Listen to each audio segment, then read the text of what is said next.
પ્રભુ ઈસુની જય મિત્રો. આપણે ઘણીવાર બાઇબલનું જ્ઞાન મેળવવામાં એટલા વ્યસ્ત થઈ જઈએ છીએ કે આપણે ભૂલી જઈએ છીએ કે ઈશ્વર આપણી પાસે માહિતી નહીં પણ પરિવર્તન માગે છે. બાઇબલનું જ્ઞાન હોવું એ સારી બાબત છે, પણ જો એ જ્ઞાન આપણને ઈશ્વરના રાજ્ય માટે તૈયાર ન કરે તો એ માત્ર શબ્દો બનીને રહી જાય છે. આજે દુનિયામાં એવા ઘણા લોકો છે જેમની પાસે બાઇબલનું સંપૂર્ણ જ્ઞાન છે પણ વિશ્વાસ ડગમગી રહ્યો છે. જ્યારે બીજી બાજુ એવા લોકો પણ છે જેમની પાસે જ્ઞાન ઓછું છે પણ તેમનો ઈશ્વર પરનો ભરોસો પહાડ જેવો મજબૂત છે. પ્રભુ ઈસુએ કહ્યું છે કે જેની પાસે છે એટલે કે વિશ્વાસ અને આજ્ઞાપાલન તેને બધું આપવામાં આવશે. આજના વિડીયોમાં આપણે અમુક પવિત્ર વચનો દ્વારા શીખીશું કે કેવી રીતે આપણે પોતાની જાતને મહત્ત્વ આપવાનું છોડી નિર્થક વાતોથી દૂર રહી પ્રભુની ઈચ્છામાં જીવીને તેમના રાજ્યમાં તૈયાર થઈ શકીએ. યાદ રાખજો, આપણો ઉદ્દેશ્ય જ્ઞાની બનાવવાનો નહીં પણ પ્રભુના રાજ્યને લાયક બનાવવાનો છે.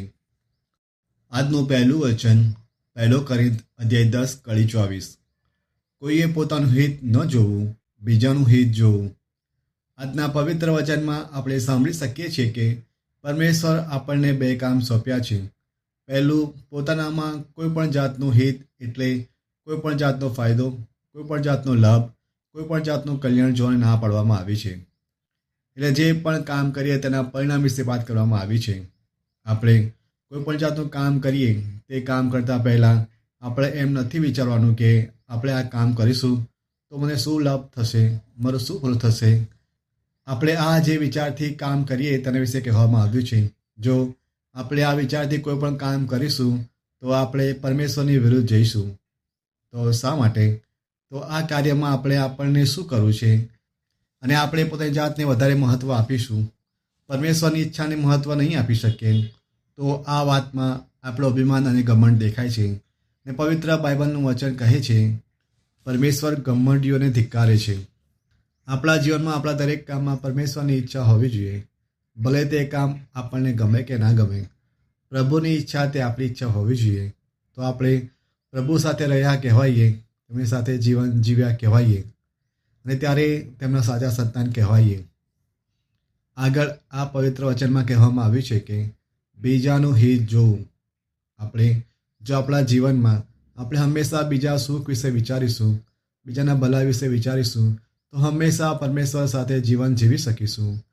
પ્રભુનો જે પ્રેમ છે તેને આપણે લોકો સુધી પહોંચાડી શકીશું, કેમ કે આપણે તેમના વચનનું પાલન કરીએ છીએ. તે માટે બાઇબલનું પવિત્ર વચન કહે છે, લૂક 1 અધ્યાય કડી 50, જેઓ એનાથી ડરીને ચાલે છે તેમની આખી વંશ પરંપરા ઉપર એની કરુણા વરસે છે. આપણે હંમેશા સુખી જીવન જીવી શકીશું. પ્રભુના હાથ આપણા ઉપર હંમેશા રહેશે. તેમની કરુણા, તેમનો પ્રેમ, તેમની દયા, તેમનો આશીર્વાદ અને પોતે પ્રભુ આપણી સાથે રહેશે. પ્રભુ જ આપણી સાથે હોય તો પછી આપણે બીજું શું જોઈએ. આજનું બીજું વચન, ધર્મ સાથે જેની કશી નિસ્બત નથી એવા ડોશીઓના ગપાટાથી તું દૂર રહેજે. આજના પવિત્ર વચનમાં સરસ વાત વાંચીને સાંભળી શકાય છે. ભાઈઓ અને બહેનો, આ વચનમાં પ્રભુ આપણે ચેતવણી અને માર્ગદર્શન આપે છે. અહીં ડોશીઓના ગપાટાનો અર્થ માત્ર ઉંમરદાર લોકોની વાતો નથી, પરંતુ એવી નિર્થક, ખોટી, અંધશ્રદ્ધાપૂર્ણ અથવા આધ્યાત્મિક રીતે ખાલી વાતો, જેનો ધર્મ, વિશ્વાસ અને સત્ય સાથે કોઈ સંબંધ નથી. એવી વાતો કે જે આપણને પ્રભુથી દૂર કરે, વિશ્વાસને કમજોર બનાવી દે, પાપ, અહંકાર કે ગેરસમજ તરફ દોરી જાય, જે આત્મિક ઉન્નતિને બદલે સમયનો વ્યર્થ વપરાશ કરે. દૂર રહેજે કેમ કહેવામાં આવ્યું છે? કારણ કે આવી ગપાટા મનને ભટકાવે છે, વિશ્વાસમાં શંકા ઊભી કરે છે, આત્મિક શાંતિ છીનવી લે છે, આપણું ધ્યાન પ્રભુના વચનથી દૂર કરે છે. પ્રભુ ઈચ્છે છે કે આપણે સત્ય વચન ઉપર ધ્યાન આપીએ, પ્રાર્થના અને પવિત્ર જીવન જીવીએ, એવી સંગત રાખીએ જે આપણને ભલું શીખવે. પ્રભુ ઈચ્છે છે કે આપણે સત્ય પર ધ્યાન આપીએ, પ્રાર્થના અને પવિત્ર જીવન જીવીએ, એવી સંગત રાખીએ જે આપણને ભલું શીખવે. જે વાતો આપણા વિશ્વાસને મજબૂત ન કરે તેનાથી સમજદારીપૂર્વક દૂર રહેવું, પ્રભુના સત્ય વચનમાં જીવવું. પ્રભુએ આપણને આજનો અમૂલ્ય દિવસ આપ્યો છે તો તેમની કોઈ પવિત્ર અને મહાન યોજના હશે, તેમનો આપણા માટે કોઈ સારો વિચાર હશે, તે માટે આપ્યો છે.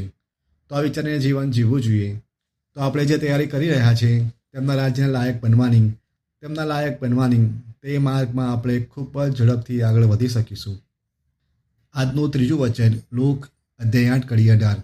એટલે તમે સાવધ થઈને સાંભળજો, કારણ જેની પાસે હશે તેને વધુ આપવામાં આવશે, અને જેની પાસે નહીં હોય તેની પાસેથી જે કંઈ છે એમ તે માનતો હશે તે પણ લઈ લેવામાં આવશે.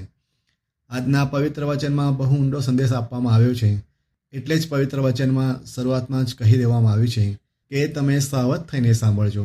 આ એક ગંભીર ચેતવણી કહેવાય, અને આ પવિત્ર વચન બીજા બધા વચન કરતાં વધારે મહત્વ બની જાય છે. એટલે આ વચનને જીવનમાં પાલન કરવું ખૂબ જ જરૂરી બની જાય છે. એટલે આગળ વાંચીએ અને સાંભળીએ. જેની પાસે હશે તેને વધુ આપવામાં આવશે. અહીં કેમ આવું કહેવામાં આવ્યું છે? અહીંયા જે વ્યક્તિ પોતાના જીવનમાં પરમેશ્વરને સૌથી ઉપર રાખ્યા અને જીવનમાં દરેક કામ તેમની પ્રમાણે કર્યા હશે અને પોતાના જાતનો ત્યાગ કર્યો હશે અને જે કંઈ જીવનમાં મેળવ્યું હશે તે વ્યક્તિએ પોતાની જાતને મહત્ત્વ ન આપી પરમેશ્વરની ઈચ્છા મહત્ત્વ આપવા માટે તેવા લોકોને પરમેશ્વર પોતે અહીં કહે છે કે તેને વધારે આપવામાં આવશે. આ ખાલી વચન નથી, આ એક વાયદો છે ને પરમેશ્વર એ આપણી સાથે કરે છે. પરમેશ્વરનો વાયદો એટલે સાચો, પવિત્ર અને એકદમ પાકો વાયદો. તે ગમે તે કિંમત થાય પણ તે તેમનો વાયદો આપણા માટે જે કરે છે તે પૂરો જરૂર કરશે. આગળ પવિત્ર વચનમાં કહેવામાં આવ્યું છે કે જેની પાસે નહીં હોય તેની પાસેથી જે કંઈ છે એમ તે માનતો હશે તે પણ લઈ લેવામાં આવશે. અહીં તેવા લોકો વિશે વાત કરવામાં આવી છે જે લોકો પોતાના જીવનમાં પોતાની જાતને મહત્ત્વ આપે છે, પરમેશ્વર કરતાં પૈસાને, પોતાની સંપત્તિને મહત્ત્વ આપે છે. તે બધા લોકો વિશે વાત કરવામાં આવી છે, કેમ કે તમામ બધાને આપણા કર્મોનું ફળ તો મળશે જ. કેમ આપણે પરમેશ્વરની વિરુદ્ધ જઈશું એટલે આપણા કર્મોની સજા આપણને મળશે. તેમનો કોપ આપણા માથા ઉપર આવશે, જેમાં કોઈ રાહત કે કોઈ દયા નહીં હોય.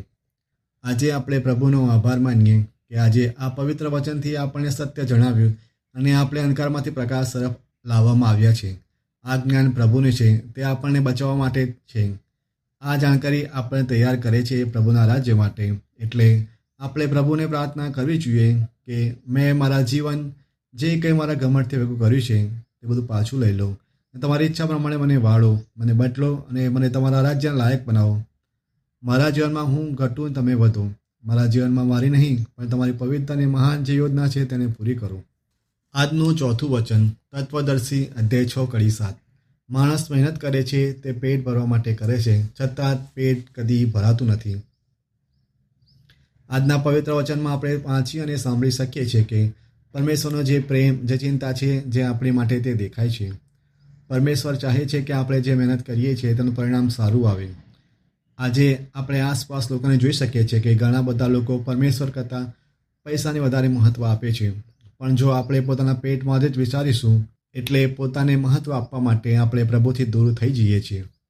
પરમેશ્વર ચાહે છે કે આપણે તેમના રાજ્યમાં જવા માટે વધારે મહેનત કરીએ, કેમ કે આ પવિત્ર વચન કહે છે કે જેની માટે રાત દિવસ મહેનત કરો છો તેનાથી તમે જે ચાહો છો તે તો પૂરું નથી થતું અને કદી થવાનું પણ નથી. એટલે આપણે ખોટી દિશામાં છીએ. પરમેશ્વર આપણને અને આપણી મહેનતને સાચી દિશામાં લાવવા માંગે છે. જો આપણે ઈશ્વરના રાજ્યમાં જવું હોય, તેમના લાયક બનવું હોય તો આજે જ આપણે પરમેશ્વર માટે મહેનત કરવી જોઈએ. કેમ કે જ્યારે પ્રભુ ઈસુ બીજું આગમન થશે, ન્યાયનો દિવસ આવશે, ત્યારે આપણે તેમાં પાસ થઈ શકીએ. આપણે અત્યાર સુધી ભલે ગમે તેમ જીવન જીવતા હોઈએ, પણ આજે આપણે સાચા રસ્તા ઉપર અને સાચી દિશામાં આવી જવું જોઈએ. આજનું 5મું વચન 2 યોહાન અધ્યાય 1:8. સાવધ રહેજો, જેથી તમારી મહેનત એળે ન જાય પણ તેના પૂરા ફળ મળે. આજના પવિત્ર વચનમાં આપણે વાંચી અને સાંભળી શકીએ છીએ, જેમાં આપણે ઉપરના પવિત્ર વચનમાંથી શીખ્યા તે પ્રમાણે પરમેશ્વર આપણને વાયદો કરે છે તેમ આજે જીવનમાં જે પણ મહેનત કરો છો પરમેશ્વરના રાજ્યમાં જવા માટે, તેમના લાયક બનવા માટે, તેના વિશે વાત કરવામાં આવી છે. કેમ કે સારું જીવન જીવીએ જેમાં આપણી ઈચ્છા હોય, આપણું કમ્ફર્ટ ઝોન હોય, જેમાં ઈશ્વર કે ઈશ્વરનું કંઈ ના હોય, તેના કરતાં ઈશ્વરમય જીવન જીવીએ તેમાં આપણને ઘણા દુઃખનો સામનો કરવો પડશે, ઘણું બધું સહન કરવું પડશે, એકલા થઈ જઈશું, લોકો આપણને સમજી નહીં શકે. આપણે એકલા નહીં પડીએ પણ જે લોનલીનેસ હોય તેના ઊંડાણમાં ઉતરી જઈશું. ઈશ્વરમય જીવન જીવવું ઘણું અઘરું છે, પણ પરમેશ્વર આપણને આશ્વાસન આપે છે, વાયદો કરે છે. જો આપણે તેમના ઈચ્છા, તેમના નિયમોનું પાલન કરીશું, તેમની આજ્ઞાનું પાલન કરીશું તો આપણે આપણા ઈશ્વરમય જીવન જીવવા બદલ આપણને સારા ફળ આપશે. અને જ્યારે પ્રભુ આપણને કંઈ આપશે તો તમે સમજી શકો છો તે ફળ તેમનું ઇનામ બીજા બધા ઇનામ કરતાં કંઈક અલગ અને એકદમ શ્રેષ્ઠ હશે. આ સૃષ્ટિનો સર્જનહાર જે પહેલો હતો અને જે છેલ્લો છે, જે આલ્ફા છે, જે ઓમેગા છે, જે શરૂઆત છે અને જે અંત છે, જે ઈશ્વરનો ઈશ્વર છે, જે રાજાનો રાજા છે, જે પરમેશ્વરનો પરમેશ્વર છે, જે પવિત્રમાં પવિત્ર છે, જેનું સિંહાસન સ્વર્ગ છે, પૃથ્વી જેની પાદપીઠ છે, તેવા આપણા વાલા પ્રભુ ઈસુ ખ્રિસ્ત, જેમનો યુગના યુગો સુધી મહિમા થતો રહ્યો છે અને થતો રહેવાનો છે, તેવા આપણા પરમેશ્વર આપણને વાયદો કર્યો છે. એટલે ભાઈઓ અને બહેનો, આજના વચનને ગંભીરતાથી લેજો. જીવનમાં અને સંપૂર્ણ સમર્પણ સાથે પરમેશ્વરને આધીન રહેજો. ભલે આપણે રોજ પ્રાર્થના કરતા હોઈએ, તેમની આગળ રડતા હોઈએ અને આપણી પ્રાર્થનાનો કોઈ જવાબ ન આવતો હોય, ભલે આપણે બધા કરતાં પાછળ રહી જઈએ, ભલે આપણું બધું છીનવા જાય, પણ આપણો પરમેશ્વર જીવતો પરમેશ્વર છે. તે આજે નહીં પણ કાલે બધી વાતનો જવાબ આપશે. બસ ધીરજ રાખજો, શાંતિ રાખજો, ચિંતામાં ખોવાઈ ના જતા. બસ તમારા જીવનમાં કેન્દ્રસ્થાનમાં પ્રભુ ઈસુને રાખીને એક ખુશી સાથે, એક નવા આનંદ સાથે જીવન જીવજો. કેમ આપણી સાથે આપણા પરમેશ્વર છે તે માટે. પ્રભુની યોજના છે આપણો બચાવ કરવાની, આપણે શાશ્વત જીવન આપવાની, આપણે નરકમાં ના જઈએ તે માટે. ચાલો આજે તેમને માન અને મહિમા આપીએ, તેમના નામને ઉપર લઈ જઈએ, તેમની આરાધના અને સ્તુતિ કરીએ, તેમના માટે જીવન જીવીએ. તો વાલા ભાઈઓ અને બહેનો, આજે આપણે જોયું કે પ્રભુ આપણા માટે કેટલી ચિંતા કરે છે. તેઓ નથી ઈચ્છતા કે આપણે આ દુન્યવી મોહમાયામાં અથવા તો અહંકારના જ્ઞાનમાં ખોવાઈ જઈએ. તેઓ ઈચ્છે છે કે આપણે બીજાનું હિત જોઈએ, સાવધ રહીએ અને આપણી આત્મિક મહેનત એડે ન જાય તેનું ધ્યાન રાખીએ. કદાચ આજે તમે જીવનના એવા વળાંક પર હોય જ્યાં તમને લાગે કે તમે એકલા છો અથવા તમારી પ્રાર્થનાનો જવાબ નથી મળી રહ્યો, પણ યાદ રાખજો, જે પરમેશ્વર આલ્ફા અને ઓમેગાનો વાયદો કર્યો છે તે ક્યારેય આપણો સાથ છોડતો નથી.